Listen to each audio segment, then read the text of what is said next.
Emergency room sa ilang ospital sa Southern Metro Manila nasa full capacity na. Kasama natin sa balita si Radyoman Chill Emprido. RMN Live Report! Punuan na ang emergency room sa ilang ospital sa Southern Metro Manila, kabilang na itong Las Piñas General Hospital at Ospital ng Muntinlupa.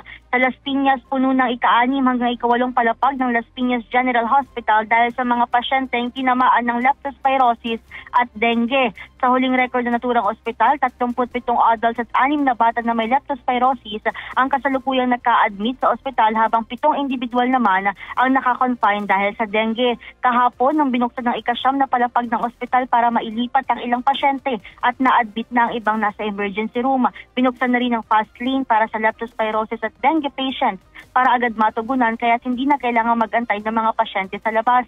Samantala, humihingi naman ng pamunuan ng mga ospital ng pangunawa sa mga pasyente at inabisuhan na magtungo muna sa ibang ospital para sa agarang atensyong medikal. Kasama mo sa DZXL RMN Manila, Radyoman Chill Emprido, Tatak RMN. Radyoman Chill, ito yung epekto ng mga nagdaang mga bagyo at habagat.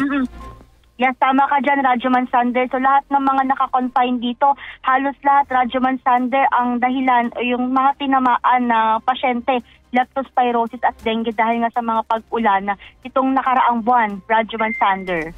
Maraming salamat, Radyoman Chill Emprido.